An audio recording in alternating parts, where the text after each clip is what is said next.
अभी हमारे साथ रामाधार सिंह है। आपको बता दें सरघाटी विधानसभा क्षेत्र से चुनाव लड़ेंगे और जन स्वराज के बैनर तले चुनाव लड़ेंगे। सबसे बड़ी बात है कि यहाँ पर जन स्वराज का आज बहुत भव्य कार्यक्रम था। जहाँ से पहले बहुत बहुत स्वागत है। अभी आप जनता बोलेंगे। जी बहुत बहुत धन्यवाद भाई। सबसे पहला सवाल यही लेंगे कि आज आवेदन भरा गया, सभी लोग आए हुए थे अलग अलग विधानसभा क्षेत्रों से। यहाँ पर जो लोग पहुँचे हुए थे, किस तरह का माहौल है और आगे किस तरह से अपनी पार्टी का प्रचार प्रसार आप लोग करेंगे भैया? देखिए, जैसे प्रशांत किशोर जी ने आज निर्देश दिया है, उसी के अंतर्गत में सारे प्रत्याशी लोग अपने अपने क्षेत्र में मजबूती देंगे। क्योंकि 10 बिंदुओं पे आपको मजबूती से कार्य करना है। आप लोकप्रियता आपकी कितनी है, आप कितने सामाजिक हैं, समाज के प्रति आपने क्या क्या कार्य किया है, या उन कार्यों से समाज में आपका क्या है, और ये इसमें एक दो और है आपका, ये आपकी छवि कोई आपराधिक मामला में नहीं है, आप स्वच्छ छवि के हैं या नहीं है। तो इन सब मुद्दाओं पे लोग अपना कार्य करेंगे।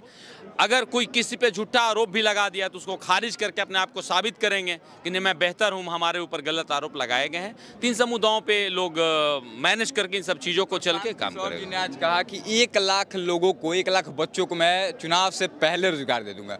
मतलब पहला ऐसा कोई नेता जो कि कह रहा है कि चुनाव से पहले ही मैं 1 लाख लोगों को रोजगार दूंगा, उन लोगों को मजदूरी नहीं करना पड़ेगा। इस चीज़ को आप किस तरह से देखते हैं? जैसे देखिए, जो बच्चा मान के चलिए कि बाप का एक बेटा है, उसके पिता की मृत्यु हो जाती है और वो मुंबई गया हुआ है, 20,000 का नौकरी करता है, बचाता है कितना? 10,000 बचाएगा भाई। 10,000 बचाने के लिए अगर उसकी मृत्यु हो जाती है, वो बाप का लाश पड़ा रहता है, उसको आने में 4 दिन का समय लगता है, उसके पास पैसा नहीं होता है। चूंकि अगर मान के चले 20 तारीख की अगर उस पर घटना घट जाती है उसके घर में, तो बच्चा बेचारा बाप से आखिरी अपना चेहरा नहीं दिखा पाता है, ना देख पाता है। चूंकि वो मजबूरी में पलायन की करके हमारा बिहार से गया है मुंबई कमाने।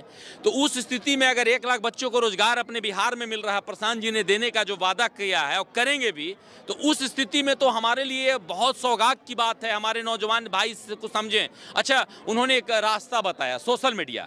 हर नौजवान व्यक्ति अपने मोबाइल में दिन भर फेसबुक देखता है, इंस्टा देखता है, यूट्यूब देखता है, लेकिन पैसा किसको जाता है? उसके मालिक को जाता है। आपको क्या मिलता है? आपका एमबी खत्म होता है। आप जो रिचार्ज करवाते हो दिन भर का आपका एक समय, इंपॉर्टेंट समय वो ले लेता है। तो उस स्थिति में आप अगर समय देते हो सोशल मीडिया के जरिए से, या सोशल मीडिया में आप देते हो, उसके माध्यम से अगर 10-20 हज़ार का रोजगार आपको मिलता है, तो ये तो सोने में सुनहरे वाली बात हो गई। तो ये तो बिल्कुल सभी बच्चों को चाहिए कि आकर के जन स्वराज से जुड़ें और सोशल मीडिया के माध्यम से महीने का 10, 20, 50 हज़ार कमाएं। उनकी वो जिस तरीके से प्रशांत जी ने बताया है उनको फॉलो करना है, बस इतना सा है। सिंह जी को युवा बहुत पसंद करते हैं, बहुत आप युवाओं में लोकप्रिय हैं। युवाओं को क्या क्योंकि युवा ही तय करते हैं कि राज्य का मतलब नेता कौन होगा या देश का नेता कौन। युवा जिस तरह जाते हैं उसी ओर कहा जाता है कि जिस ओर जवानी चलती है उस ओर जमाना चलता है। युवाओं से क्या विशेष आप कहेंगे इस मतलब चुनाव प्रचार को लेकर? बस मैं इतना कहूँगा, आप अपनी ईमानदारी और निष्ठा से कार्य कीजिए। आपने अभी तक जो भी अपना सफ़र जीवन का जितने कम उम्र में बिताया है, मैं मानता हूं कि हमारे जितने भी प्रदेश के युवा बहुत ईमानदारी से अपने कार्य को करते हैं। चाहे वो कार्य परिवार के प्रति हो या अपने जीवन शैली के प्रति हो, आप पार्टी के प्रति उनको कार्य करना है, तो मैं उनको संदेश देना चाहता हूं कि आप ईमानदारी से अपने क्षेत्र में कार्य कीजिए। बाकी का परवाह बिल्कुल मत कीजिए, क्योंकि इसमें बड़े बड़े लोग आपको दबाने का भी प्रयास करेंगे। हम युवा हैं तो उनको लगेगा कि देखिए 4 दिन का लड़का क्या राजनीति करने चला है। हमने 20 साल का राजनीति किया, लेकिन 20 साल में आपने क्या उखाड़ के फेंका, ये भी हम आपको गिनवाएंगे। अब हम युवाओं में सवाल करने की क्षमता आ गई है, हम में ताकत आ गई है कि हम आपसे पूछ सकते हैं कि आप क्या आज तक किए हो। आपको जवाब देना होगा तो युवा भाग जाएंगे।